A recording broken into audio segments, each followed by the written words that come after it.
Hello friends, अस्सलाम वालेकुम। मैं सुंबुल सिद्दीकी और आप देख रहे हैं सुंबुल्स गार्डन में। आज बात करेंगे पोथोस, जिसे हम मनी प्लांट भी कहते हैं, और इसकी बहुत सारी वैरायटीज़ हैं।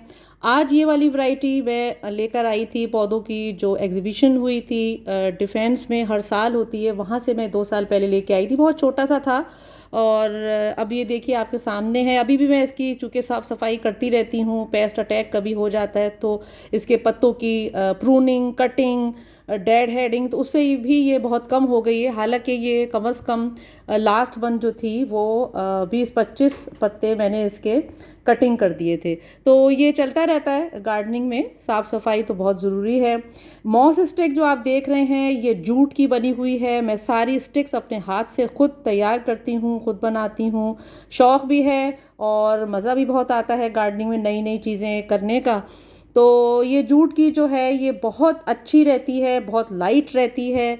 और सबसे पहले तो मैं आपको बताऊं कि देखिए, अगर आपके पास इस तरह की या किसी भी तरह की स्टिक पे आपने मनी प्लांट लगाया हुआ है किसी भी वैरायटी का, तो इसमें एरियल जो रूट्स निकलती हैं उसको आप इसमें खूब अच्छे से टाई कर दें, खूब अच्छे लपेट दें पूरे तरीके से। उसके अंदर जो इसमें होल हैं, स्टिक्स के अंदर जो मॉस स्टिक होती है किसी भी टाइप की हो, तो उससे होगा ये कि ज़्यादा अच्छी इसकी ग्रोथ होगी और इसके जो लीव्स हैं बहुत बड़े होंगे, जैसे आप देख रहे हैं। और इससे भी बड़े हो सकते हैं, लेकिन उसके लिए फर्टिलाइजेशन भी बहुत इम्पॉर्टेंट फैक्टर होती है। और ऑर्गेनिक फर्टिलाइज़र अगर आप डालेंगे तो वो बहुत अच्छे से आपकी मनी प्लांट की ग्रोथ करेंगे। बहुत सारे फैक्टर्स होते हैं प्लांट्स को अच्छा करने के लिए। ज़रूरी नहीं है कि आप सिर्फ फर्टिलाइजेशन ही करते रहें तो फर्टिलाइज़ करने से ही पौधा अच्छा होगा, ये ऐसा कभी नहीं होता। इसकी साफ़ सफाई, इसकी प्रूनिंग, इसकी रीपॉटिंग, इसकी डेड हेडिंग, इसका वाटरिंग, लाइटिंग, एवरीथिंग आपको जो है ख्याल रखना पड़ता है। कि फंगिसाइड पाउडर, मतलब बहुत सारे पेस्ट का अटैक, उससे आप क्या केयर करते हैं। तो ये सारी चीज़ें बहुत पोथोस के लिए भी और हर प्लांट के लिए ज़रूरी हैं कि आप किस तरह केयर करते हैं। तो चलिए जल्दी से आपको छोटी सी वीडियो है, आपको बता देती हूँ कि अक्टूबर में आपने क्या केयर करनी है। तो अगर आपने देखिए इसको लगाया हुआ है इस तरह से स्टिक में या बगैर स्टिक के भी किसी हैंगिंग प्लांटर में, तो केयर आप इस तरह करेंगे। अक्टूबर का महीना ऑलमोस्ट 10 दिन तो गुजर चुके हैं, तो जो भी 20 दिन हमारे पास रह गए हैं, तो सबसे इम्पॉर्टेंट चीज़ तो आप ये कीजिए कि अगर आपको लिक्विड फर्टिलाइज़र घर में कोई अवेलेबल है या ऑर्गेनिक आपने अपने घर में कोई बना लिया है, जिसे मैं बहुत प्रेफर करती हूँ कि घर की चीज़ बनी हुई सबसे बेस्ट होती है किसी भी प्लांट के लिए, तो वो आप इसमें डाल दें। गोबर की खाद का लिक्विड फर्टिलाइज़र हम बहुत दफ़ा बता चुकी हूँ आपको, हम घर में बना सकते हैं आसानी से, वो आप कर सकते हैं और वो आप डालिए। इसके अलावा जो है आप एप्सम सॉल्ट का लिक्विड, वो आपको किसी भी मार्केट से, शॉप से, गार्डनिंग शॉप से जहाँ सामान मिलता है वहाँ से आपको मिल जाएगा, अमेज़ॉन से और दराज से, कहीं से भी एप्सम सॉल्ट मिल जाएगा, वो आप डाल सकते हैं। इस पर डिटेल से मेरी वीडियो कैसे बना, किस तरह आप डाल सकते हैं। तो 1 लीटर पानी में 1 चाय की चमची डाइल्यूट करें और इसका फोलियर स्प्रे करें, छिड़काव करें। आप जो है हर 10 दिन में कर सकते हैं। अभी चूँकि अक्टूबर ख़त्म होने वाला है, तो इसके लिए बहरहाल आप 5 से 6 दिन में कर सकते हैं। दूसरा फर्टिलाइज़र, तीसरा फर्टिलाइज़र हो गया सीवीड फर्टिलाइज़र। सीवीड फर्टिलाइज़र भी बहुत अच्छा काले कलर का, ब्लैक कलर का सॉल्यूशन होता है। माइक्रो फुल न्यूट्रिएंट्स होते हैं और उसमें सारे ट्रेस एलिमेंट हैं। फुल कंपाउंड वाला ये फर्टिलाइज़र है, बड़ा अच्छा होता है ये पोथोस के लिए। तो ये आप ज़रूर डालें अगर आप डाल सकते हैं, अगर आपके पास अवेलेबल है। और इसके अलावा जो है कोई भी घर का बना हुआ लिक्विड फर्टिलाइज़र है तो वो डालें। ड्राई फॉर्म में कंपोस्ट खादों के लिए ये बेस्ट है, आप डाल दें, क्योंकि फिर अब डॉर्मेंट टाइम शुरू हो जाएगा तो आप नहीं डाल सकेंगे।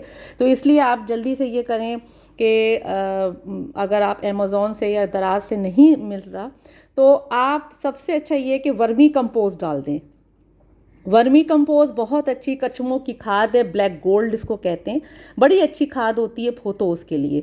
तो इतना बड़ा गमला अगर आपका है तो कम से कम आपने जो है वो 20-25 मुट्ठी जो है अपने हाथ से उसको आप डाल सकते हैं। और तरीक़ा ये है कि गुड़ाई करें, 3-4 इंच मिट्टी बाहर निकाल लें और चारों तरफ उसको स्प्रेड करें और फिर वही मिट्टी उस जो खाद है उसके ऊपर डाल दें। कंपोस्ट खाद में पत्तों की खाद, लीफ मोल्ड खाद भी बहुत अच्छी है इस महीने, वो आप डाल सकते हैं। बिल्कुल सेम प्रोसेस होगा उसका भी। पूरे रिम को इसको बाहर निकालें, मट्टी को गुड़ाई करें खूब अच्छे से, और उसके बाद जो है आप कोई भी खाद डाल सकते हैं। घर की बनी हुई खाद भी हो सकती है, गोबर की कंपोस्ट खाद जो ठंडी करके डाली जाती है ना, ब्लैक कलर की जो बिल्कुल हो जाती है, वो डालें, वो ठंडी खाद होती है। पत्तों की खाद डाल सकते हैं आप। तो ये हो गया, लिक्विड फर्टिलाइज़र हो गया, ड्राई फॉर्म में खादें हो गई, क्योंकि फिर डॉर्मेंट टाइम में आप 4 महीने खादें नहीं डाल सकते। फरवरी में हम डालेंगे एंड ऑफ फेब, तो वो तो अभी बहुत टाइम है।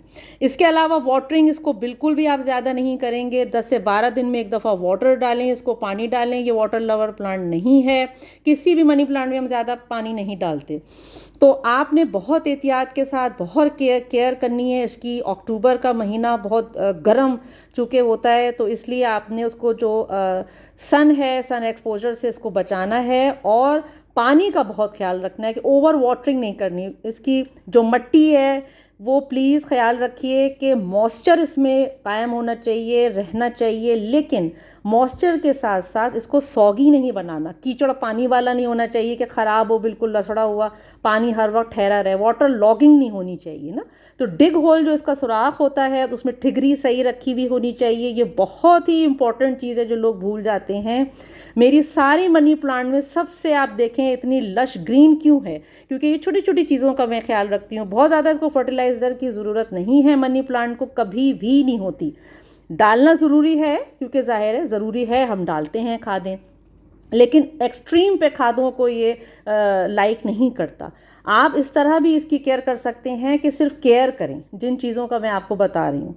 तो वाटर आपने ओवर वाटरिंग नहीं करनी और अंडर वाटर भी नहीं करना। अगर आपको लगे कि एक्सट्रीम पे इसका जो अपर लेयर है वो मिट्टी की बहुत सूख रही है, 3 से 4 इंच आपको लग रहा है, अंदाज़ा हो जाता है गार्डनर को, तो फिर आप जल्दी से इसमें भर के रच के खूब अच्छे से पानी डालें, लेकिन 8 से 10 दिन में डालें तो ज़्यादा अच्छा है। और चेक करते रहें, अगर पानी की नीड है तो ज़रूर डालिए। और जब भी आपने, एक इम्पॉर्टेंट बात है कि फर्टिलाइज़ जब भी करेंगे आप याद रखें तो 2-3 दिन तक फिर आपने पानी नहीं डालना। यानी उस वक्त तो आप पानी डाल देंगे जिस दिन आपने फर्टिलाइज़ किया है, लेकिन उसके बाद नहीं डालेंगे। तो ये एक इम्पॉर्टेंट चीज़ है। और लाइटिंग, चलें बस आखिरी उसी की बात कर लेते हैं।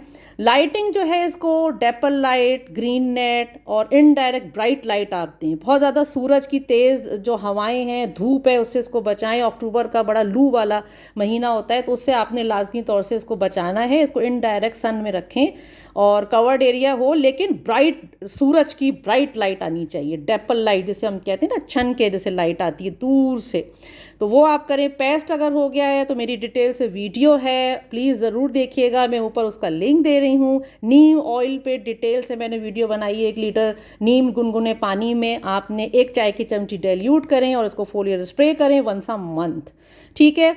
तो ये आप कर सकते हैं। पेस्ट के लिए नीम ऑयल ऑर्गेनिक सब्स्टिट्यूट है, बेस्ट है, ये आप ज़रूर डालिए। नीम ऑयल बहुत ही बेस्ट रहता है। ठंडे टाइम पे डालें, इवनिंग टाइम पे डालें, कभी भी धूप में नीम ऑयल का इस्तेमाल नहीं कीजिएगा।